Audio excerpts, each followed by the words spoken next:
وحدہ لا شریک نے ہمیں اپنی زندگی کو کس طرح جینا ہے، کس طرح ہم نے اپنی زندگی کو گزارنا ہے، معاشرے میں لوگوں کے ساتھ کس طرح رہنا ہے، اپنے گھر میں اپنے رشتہ داروں کے ساتھ، اپنے والدین کے ساتھ، اپنے دوست احباب کے ساتھ ہم نے کس طرح رہنا ہے، تو اس کا ہمیں اللہ وحدہ لا شریک نے پارہ 26 اور سورۃ الحجرات کے اندر اللہ عز و جل نے ہمیں بتا دیا۔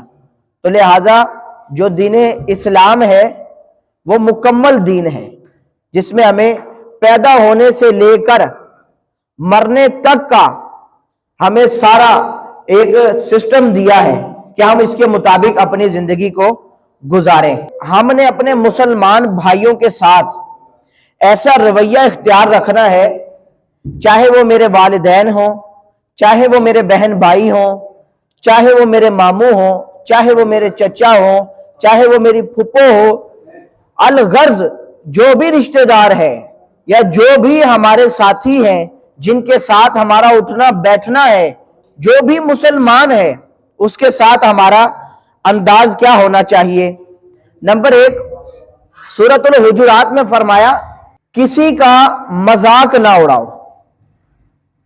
سورۃ الحجرات کی آیت نمبر 11 کے اندر اللہ وحدہ لا شریک ارشاد فرماتا ہے یا ایھا الذین آمنوا لا یسخر قوم من قوم عسى ان یکونوا خیرا منہم ولا نساء من نساء عسى ان یکن خیرا منہن۔ اللہ وحدہ لا شریک قرآن کریم میں ارشاد فرماتا ہے، ترجمہ کنز الایمان، اے ایمان والو نہ مرد مردوں سے ہنسے، عجب نہیں کہ وہ ان ہنسنے والوں سے بہتر ہوں، اور نہ عورتیں عورتوں سے دور نہیں کہ وہ ان ہنسی والیوں سے بہتر ہوں۔ مطلب مسلمان کی عزت اور تعظیم میں ہے کہ کسی طرح بھی کسی کا مذاق نہ اڑایا جائے۔ آیت کریمہ کے اس حصے میں ارشاد فرمایا گیا کہ کوئی مرد دوسرے مرد کا اور کوئی عورت کسی دوسری عورت کا مذاق نہ اڑائے۔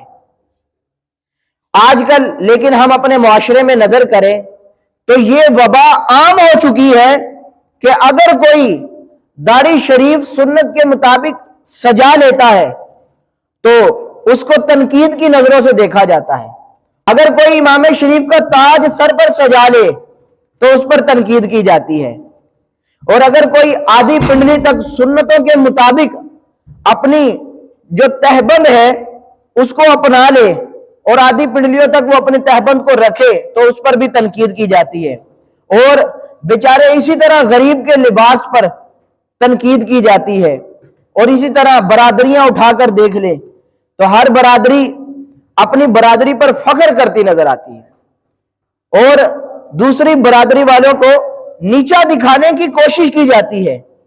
ہمارا کہاں مقام کہ ہم تو چودھریوں کے بیٹے، ہمارا کیا مقام، ہماری تو برادری ہے اچھی، ہم ملک صاحب، ہم چودھری صاحب، ہم جٹ صاحب، ہماری عزتیں بڑی ہے، اور دوسری برادریوں کو نیچا دکھانا یہ آج ہمارے معاشرے میں عام ہوتا چلا جا رہا ہے۔ بعض نادان تو ایسے ہیں جو اللہ عز و جل کی بنائی ہوئی چیزیں ہیں اس پر بھی مذاق اڑا رہے ہوتے ہیں۔ اگر اس کو ایک آنکھ سے نظر نہیں آتا تو اس کو کانا کہنا، اگر کسی کا قد چھوٹا تو اس کو اسی طرح کچھ لوگ پھگنا، چھوٹا، چھوٹو ایسے الفاظات بولتے ہیں، اور اسی طرح کچھ بھی لنگڑا ہو تو اس کا مذاق اڑایا جاتا ہے۔ نبی پاک صاحب لولاق سب سے آخری نبی صلی اللہ تعالی علیہ وآلہ وسلم نے ارشاد فرمایا اپنے بھائی سے جھگڑا نہ کرو، نہ اس کا مذاق اڑاؤ۔ اب رسول ہاشمی صلی اللہ تعالی علیہ وآلہ وسلم بھی یہ منع فرما رہے ہیں کہ اپنے مسلمان بھائی کا مذاق مت اڑاؤ، لیکن آج ہم اپنے اپنے گریبان میں ہی جھانکے نا تو ہم واقعی حد پار کر چکے ہیں، واقعی حد پار کر چکے ہیں، ہر ایک کا مذاق اڑا رہے ہوتے ہیں۔ نبی پاک صاحب لولاق سب سے آخری نبی صلی اللہ تعالی علیہ وآلہ وسلم نے ارشاد فرمایا بلا شبہ لوگوں کا مذاق اڑانے والے کے لیے جنت کا دروازہ کھولا جائے گا اور پھر اس کو بلایا جائے گا. اب وہ جیسے ہی جنت کے دروازے کے قریب پہنچے گا تو دروازہ بند کر دیا جائے گا. اس کے ساتھ اسی طرح کئی بار اسی طرح کیا جائے گا. کیوں؟ کیونکہ یہ دنیا میں رہ کے لوگوں کا مذاق اڑاتا تھا, مسلمانوں کا مذاق اڑایا کرتا تھا, تو اس کے ساتھ بھی آخرت میں یہ معاملہ ہوگا. تو پیارے بھائیوں, ہمیں چاہیے کہ ہم کسی کا بھی مذاق مت اڑائیں. اور دوسرا ارشاد فرمایا سورۃ الحجرات میں کہ کسی کو تانا نہ دو. اور اللہ وحدہ لا شریک نے قرآن کریم میں ارشاد فرمایا وَلَا تَلْمِزُوا أَنفُسَكُمْ, ترجمہ کنز ایمان, اور آپس میں تانا نہ دو. رب قرآن میں ارشاد فرما رہا ہے تانا نہ دو. اللہ اکبر. مفتی قاسم صاحب دامت برکاتہم العالیہ, آپ نے قرآن کریم کی تفسیر کے حوالے سے ایک کتاب لکھی جس کا نام صراط الجنان ہے. آپ ارشاد فرماتے ہیں اس میں کہ زبان یا اشارے سے, خالی زبان سے نہیں بلکہ کہا کہ اشارے سے بھی اگر کوئی زبان یا اشارے کے ذریعے ایک دوسرے پر عیب لگائے تو آپ نے فرمایا کہ ایک دوسرے پر عیب نہ لگاؤ, کیونکہ مومن ایک جان کی طرح ہے. مومن جتنے بھی ہیں وہ ایک جان کی طرح ہے. اور آپ نے دیکھا ایک جان ہو اگر ہمارے ہی جسم پر, اگر ہمارے بازو پر کوئی تکلیف ہوتی ہے تو ہمارا سارا جسم جو ہے وہ بے چین ہو جاتا ہے. تو اسی سے تشبیہ دی, فرمایا کہ مومن ایک جان کی طرح ہے. جب کسی مومن پر عیب لگایا جائے گا تو گویا اپنے آپ پر ہی عیب لگا رہا ہے, کیونکہ مومن تو ایک جان ہوتا ہے. اللہ اکبر. اگر ہم اپنے معاشرے میں نظر کریں, اپنے معاشرے میں کیا نظر کریں, اگر ہم اپنے اندر نظر کریں, اپنے گریبان میں جھانکے, تو اگر کوئی سنتوں کو اپنائے, اگر اس کا اٹھنا بیٹھنا چلنا پھرنا سنتوں کے مطابق ہو جائے تو ہم اس پر تانوں کے تیر برساتے ہیں, اس پر تانے کستے ہیں, اس کو برا بھلا کہتے ہیں کہ لو جی جمعہ ہفتہ نہیں ہوا جو نمازہ پڑھ دے ہون آ گیا سانو سمجھان واسطے. اس طرح کی باتیں ہم کرتے ہیں اور ہمارے یہ معاشرے میں عام ہوتا جا رہا ہے. اور رب قرآن میں فرما رہا ہے وَلَا تَلْمِزُوا أَنفُسَكُمْ, آپس میں ایک دوسرے کو تانا نہ دو. تو پیارے بھائیوں, ہمیں چاہیے کہ ہم کسی کو تانا بھی نہ دیں, کیونکہ رب کریم قرآن کریم میں اس سے منع فرما رہا ہے. اور آج ہم غریب کی غربت پر تانا دیتے ہیں, اس طرح کے برے برے تانے دیے جاتے ہیں. تو پیارے بھائیوں, ہمیں چاہیے کہ ہم کسی بھی ذات والے کو کم تر نہ سمجھیں, کیونکہ نہ برادریوں سے نہ قوموں سے پتہ چلتا ہے کہ اس کی عزت ہے. نہ رب نے قرآن کریم میں ارشاد فرما دیا عزت والا کون ہے. رب فرماتا ہے ان اکرمکم عند اللہ اتقاکم, بے شک اللہ کے نزدیک عزت والا وہ ہے جو تقوی میں سب سے زیادہ ہے, پرہیزگاری اختیار کرنے میں سب سے زیادہ ہے. تو ہم نے جس چیز کو پیش نظر رکھنا ہے وہ تقوی, پرہیزگاری. کون پرہیزگاری میں زیادہ آگے ہے, ہم نے اس کی زیادہ عزت کرنی ہے. تو پیارے بھائیوں, ہمیں چاہیے کہ ہم اپنے مسلمان بھائیوں کی عزت کریں. حضرت عبداللہ بن مسعود رضی اللہ تعالیٰ عنہ صحابی رسول ہے, وہ روایت کرتے ہیں اس حدیث پاک کو, رسول اکرم نور مجسم شاہ بنی آدم صلی اللہ تعالی علیہ وآلہ وسلم نے ارشاد فرمایا مومن نہ تانا دینے والا ہوتا ہے, نہ لعنت کرنے والا ہوتا ہے, نہ فوش یعنی بے ہدہ باتیں کرنے والا ہوتا ہے. مومن تو ایسا نہیں ہوتا. اللہ اکبر. اور پیارے اسلامی بھائیوں, اگر ہم اپنے اندر جھانکیں تو کیا ہم بات بات پر لعنت نہیں کر رہے ہوتے؟ کیا ہم بات بات پر مسلمانوں کو تانا نہیں دے رہے ہوتے؟ یہ ساری چیزیں ہمارے اندر پائی جا رہی ہیں. اور اللہ کے محبوب فرما رہے ہیں کہ مومن نہ تانا دینے والا ہوتا ہے, نہ لعنت کرنے والا ہوتا ہے, نہ بے ہدہ بات بکنے والا ہوتا ہے. تو حضور تو یہ فرما رہے ہیں, تو لیکن ہم دیکھیں کہ ہم اپنی زندگی کو کس طرح گزار رہے ہیں. آج دیکھیں بات بات پر لعنت کرتے ہیں, اگر موٹر سائیکل خراب ہو جاتی ہے تب بھی لعنت کر رہے ہوتے ہیں, اگر گاڑی خراب ہو جائے گالیاں بکنا شروع کر دیتے ہیں. اور کسی طرح دوسرے مسلمان کی حوصلہ شکنی کر رہے ہوتے ہیں، اس کو برا بھلا کہہ رہے ہوتے ہیں، تان کر رہے ہوتے ہیں، بات کسی دوسرے سے کر رہے ہیں لیکن تانے وہ تیسرے بندے کو مار رہے ہوتے ہیں، بات ادھر کر رہا ہے لگا اس کو رہا ہوتا ہے۔ تو پیارے بھائیوں، رب تو قرآن میں ارشاد فرما رہا وَلَا تَلْمِزُوا أَنفُسَكُمْ۔ تو پیارے بھائیوں، ہمیں رب کریم کی اس آیت کریمہ پر غور کرنا پڑے گا۔ رب اور رب کے حبیب عز و جل و صلی اللہ تعالی علیہ وآلہ وسلم تو یہ فرما رہے ہیں، ایک دوسرے کو تانا نہیں دینا، لیکن ہم دیکھیں ایک دوسرے کو تانا دے رہے ہوتے ہیں۔ اور رب کریم سورۃ الحجرات میں ارشاد فرما رہا ہے، تیسری بات، ایک دوسرے کو برے نام سے نہ پکارو۔ اور آج دیکھیں کسی کو کالو کہا جا رہا ہوتا ہے، اور چھوٹو اور ٹھگنے، پتہ نہیں معاذ اللہ کیا کیا الفاظات کہے جاتے ہیں۔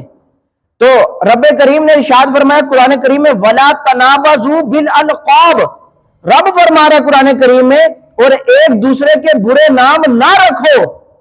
اللہ اکبر۔ مولانا نعیم الدین مراد آبادی رحمت اللہ تعالی علیہ فرماتے ہیں، رب نے فرمایا نا کہ ایک دوسرے کے برے نام نہ رکھو، اس سے مراد یہ ہے کہ جو انہیں ناگوار معلوم ہو۔ مثال کے طور پر ہم کسی کو کہیں کہ او چھوٹو، او ٹھگنے، اگر اس کو وہ ناگوار گزر رہا ہے تو فرمایا کہ ایسے نام سے ان کو نہ پکارو۔ تو فرمایا کہ ایسے نام جس سے اس کو ناگوار برا محسوس ہو رہا ہے تو ان ناموں سے اس کو نہ پکارو۔ لیکن افسوس، آج اگر ہم معاشرے میں نظر اٹھائیں تو آدمی کا اصل نام حالانکہ بہت پیارا ہوتا ہے، کسی کو عبد الرحیم کہہ کے پکارا جا رہا ہوتا ہے، کسی کو غلام رسول کہہ کر پکارا جا رہا ہوتا ہے، اور کسی کو غلام نبی کہہ کر پکارا جا رہا ہوتا ہے، لیکن اس کا اصل نام چھوڑ کر اس کو برے نام سے پکارا جا رہا ہوتا ہے۔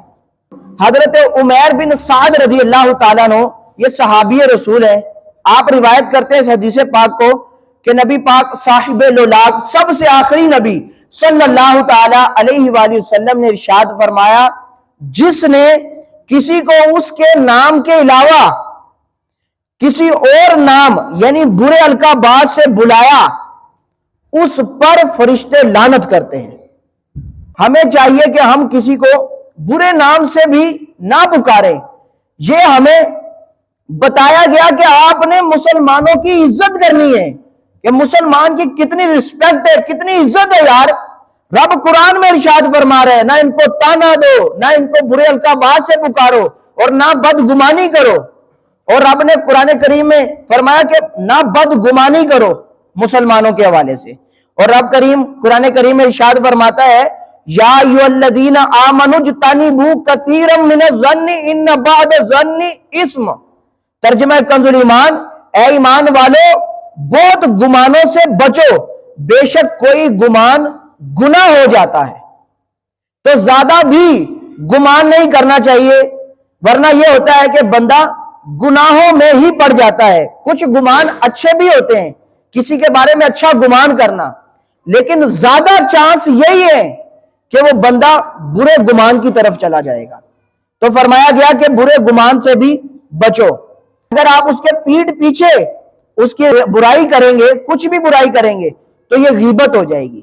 اور فرمایا کہ اگر آپ مسلمان کے سامنے اس کے متعلق بدگمانی کا اظہار اس کے سامنے کر دیا تو اس کی دل آزاری ہو سکتی ہے، اگرچہ آپ نے بات صحیح کہی ہے، لیکن اگر آپ نے کوئی اس کے بارے میں غلط بات کہہ دی، جو بدگمانی کی آپ نے، تو اس کی دل آزاری ہو سکتی ہے۔ اور حالانکہ دل آزاری کی بھی شریعت میں اجازت نہیں ہے کہ کسی مسلمان کا دل بھی نہیں دکھانا تم نے۔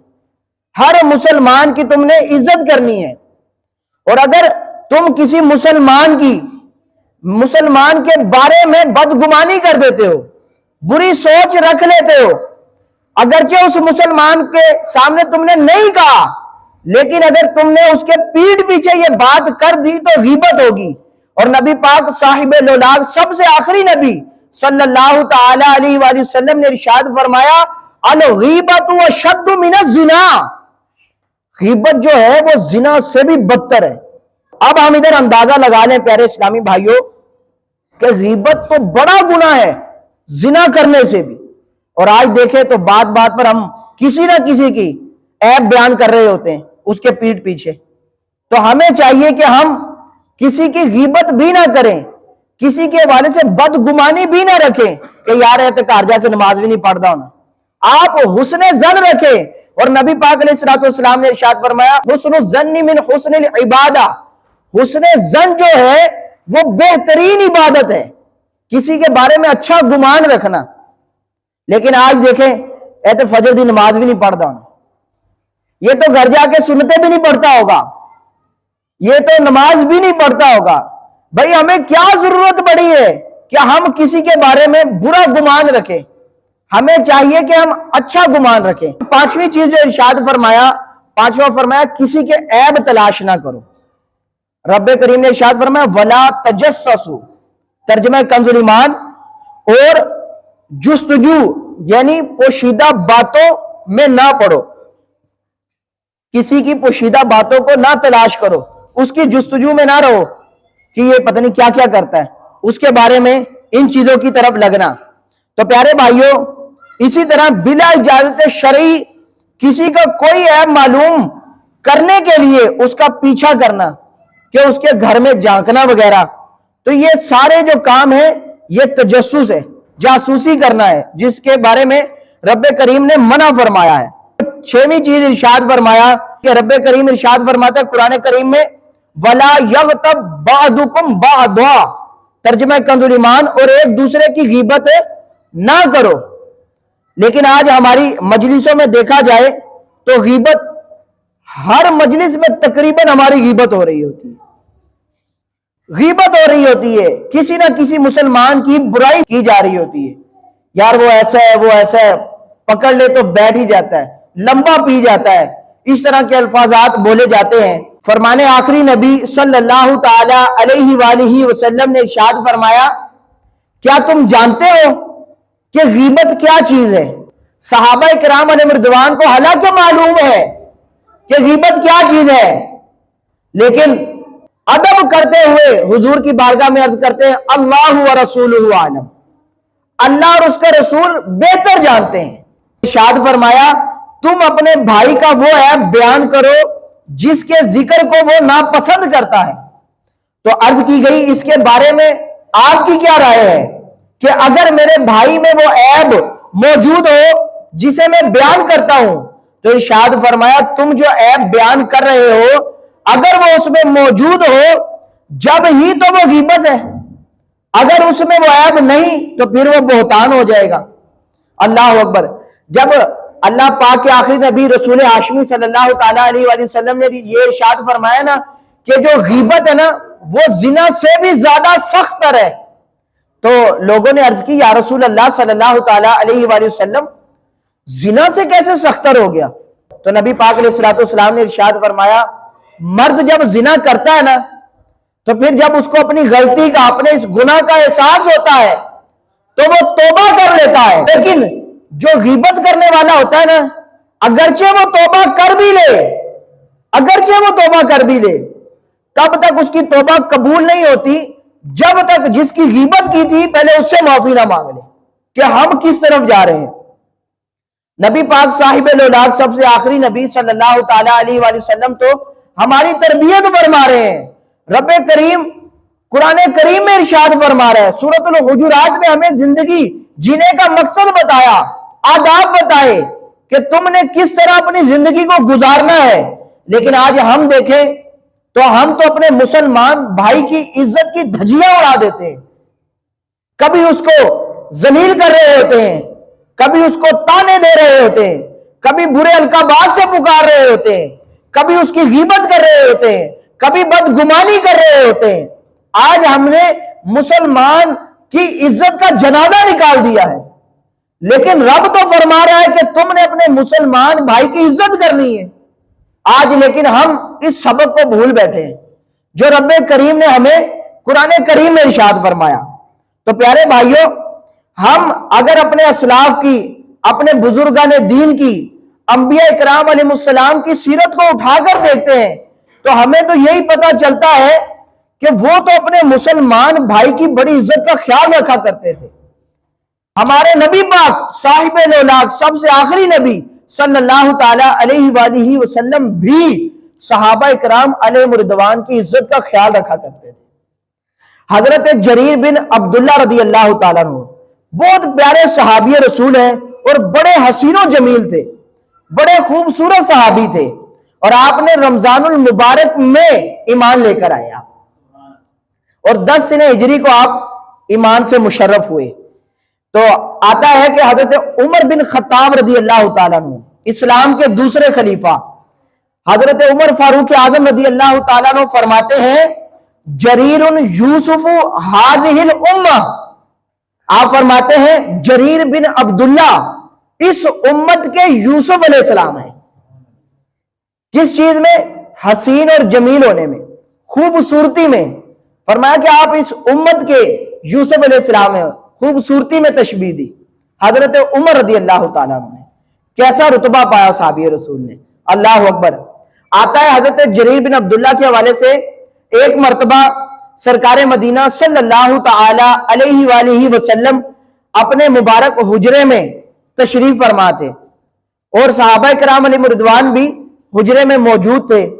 صحابہ کرام علیہ رضوان تشریف لاتے رہے یہاں تک کہ جو حجرہ تھا نا وہ صحابہ کرام علیہ رضوان سے بھر گیا، اب بیٹھنے کی جگہ ہی باقی نہ رہی۔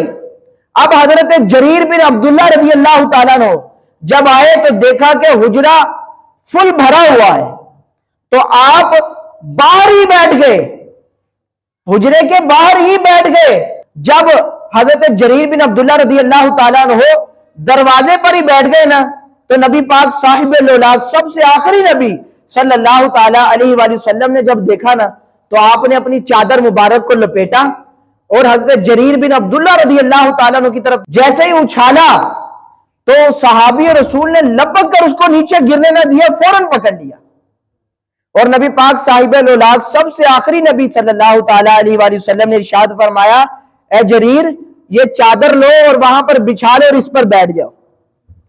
اللہ اکبر۔ دیکھیں سرور انبیاء صلی اللہ تعالیٰ علیہ وآلہ وسلم کیسے عزت افزائی کر رہے ہیں، کیسے عزت دے رہے ہیں مسلمان کو، اللہ اکبر۔ اب یہ ویسے معمولی بات نہیں ہے، تاجدار انبیاء ہیں، دو جہاں کے مالک ہیں، لیکن دیکھیں مسلمان کو عزت دے رہے ہیں اور امت کو بتانا چاہ رہے ہیں کہ تم نے بھی اپنے مسلمان بھائی کی اس طرح عزت کرنی ہے، اللہ اکبر۔ جب حضرت جریر بن عبداللہ رضی اللہ تعالیٰ عنہ نے وہ چادر پکڑی نا، جو آپ کے دل میں عشق رسول تھا، جو ادب تھا حضور کی محبت کا، اللہ اکبر، آپ نے وہ چادر مبارک زمین پر گرنے سے پہلے جب پکڑ لی آپ نے اس کو چوما اور اپنی آنکھوں سے لگایا، اور حضرت جریر بن عبداللہ رضی اللہ تعالیٰ عنہ نے روتے روتے عرض کی یا رسول اللہ صلی اللہ تعالیٰ علیہ وآلہ وسلم آپ نے مجھے عزت بخشی، اللہ پاک آپ کی عزتوں میں مزید اضافہ فرمائے، آپ نے مجھے عزت بخشی، اللہ اکبر۔ اور ساتھ ہی عرض کرتے ہیں یا رسول اللہ صلی اللہ تعالیٰ علیہ وآلہ وسلم میری یہ مجال نہیں ہے کہ آپ کی مبارک چادر میں اپنے نیچے لوں، میں ایسے ہی بیٹھ جاؤں گا، یہ کہہ کر آپ نے نبی پاک علیہ السلام کی چادر آپ کو واپس فرما دی۔ جب یہ صحابی رسول نے یہ جواب دیا نا تو نبی پاک صاحب الاولاد سب سے آخری نبی صلی اللہ تعالیٰ علیہ وآلہ وسلم نے ارشاد فرمایا جب تمہارے پاس قوم کا عزت دار شخص آئے تو اس کی عزت کرو۔ اور عزت دار کون ہے؟ آئیے قرآن سے پوچھ لیتے ہیں۔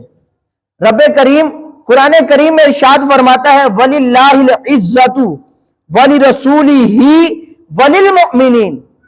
رب کریم قرآن کریم میں ارشاد فرماتا ہے اور عزت تو اللہ اور اس کے رسول اور مسلمانوں ہی کے لیے ہے، تو نہ اس میں کوئی چودھری شامل ہے کہ بھائی چودھریوں کی عزت کی جائے گی، نہ بلکہ فرمایا کہ مسلمانوں ہی کے لیے عزت ہے، اللہ اور اس کے رسول اور مسلمانوں کے لیے عزت ہے۔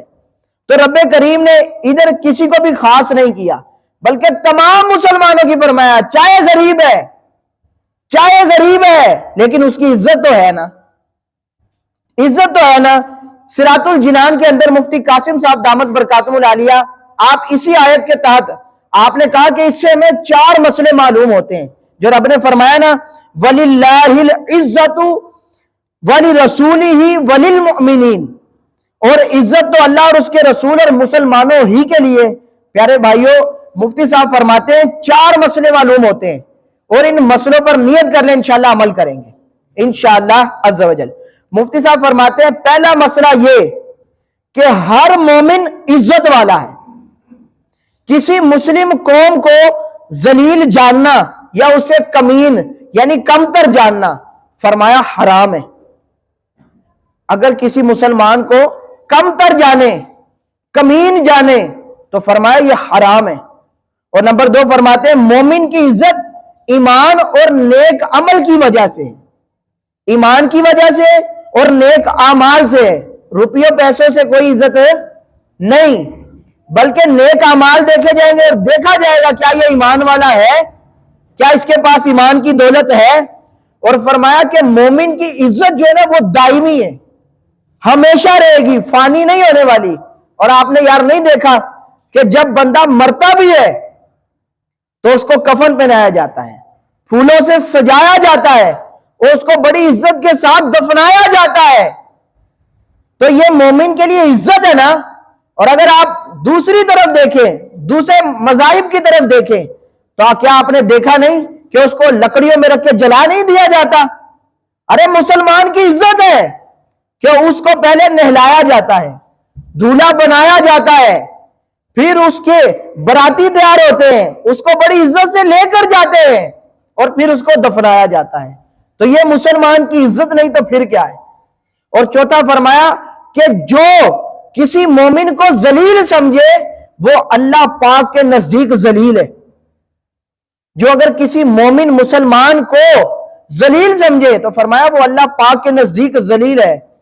تو فرمایا کہ بندہ غریب ہو، مسکین ہو، مگر ہو مسلمان تو وہ عزت والا ہے۔ اور فرمایا کہ اگر بندہ کتنا ہی امیر ہو، مالدار ہو، اگر ہو کافر تو فرمایا کہ وہ تو جانوروں سے بھی بدتر ہے، اگر ایمان کی دولت اس کے پاس نہیں ہے۔ تو پیارے بھائیوں دیکھیں رب کریم نے کتنا مسلمانوں کو عزت سے نوازا ہے۔ رب کریم قرآن پاک میں ارشاد فرما رہا ہے مسلمانوں کی عزت کے بارے میں کہ مسلمان کی تم نے عزت کا خیال رکھنا ہے۔ اور ابن ماجہ کی حدیث پاک ہے، سرور کائنات صلی اللہ تعالی علیہ وآلہ وسلم نے کعبہ شریف کو مخاطب کر کے فرمایا کہ اے کعبہ تو کیسا پاکیزہ ہے، تو کیسا بلند ہے، اور تیری خوشبو کیسی پاکیزہ ہے، تیری عزت کتنی بلند ہے۔ پھر نبی پاک علیہ الصلوۃ والسلام نے ارشاد فرمایا اس ذات کی قسم جس کے قبضے میں محمد صلی اللہ تعالی علیہ وآلہ وسلم کی جان ہے، بے شک ایک مومن کی عزت اللہ پاک کے ہاں تیری عزت سے زیادہ ہے، تیری عزت سے زیادہ ہے۔ پیارے بھائیوں غور تو کریں، رب کریم نے فرمایا، ٹھیک ہے، رب کریم کے نزدیک مسلمان کی اتنی عزت ہے کہ کعبے سے بھی زیادہ مسلمان کی عزت کہا گیا۔ تو اس سے ہمیں پتہ چلتا ہے کہ ہمیں اپنے مسلمان بھائی کی عزت کا کتنا خیال رکھنا چاہیے، اپنے مسلمان بھائی کی کتنی رسپیکٹ کرنی چاہیے۔ تو کیا آپ کا ذہن بنتا ہے کہ انشاءاللہ عزوجل ہم اپنے مسلمان بھائی کی عزت کریں گے، انشاءاللہ اپنے مسلمان بھائی کی عزت کریں گے، نہ اس کو ذلیل کریں گے، نہ اس کے بارے میں بدگمانی کریں گے، نہ غیبت کریں گے، اور نہ ہی اس کو برے القابات سے پکاریں گے، نہ اس کو تانا دیں گے۔ تو انشاءاللہ عزوجل اگر ہم مسلمان بھائی کی عزت کریں گے تو انشاءاللہ عزوجل ہمیں اس کا اجر آخرت میں ملے گا، دنیا میں تو ملے گا اور آخرت میں بھی ملے گا۔ اللہ عزوجل ہمیں اپنے مسلمان بھائی کی عزت کرنے کی توفیق عطا فرمائے، آمین بجاہ النبی الامین صلی اللہ تعالی علیہ وآلہ وسلم۔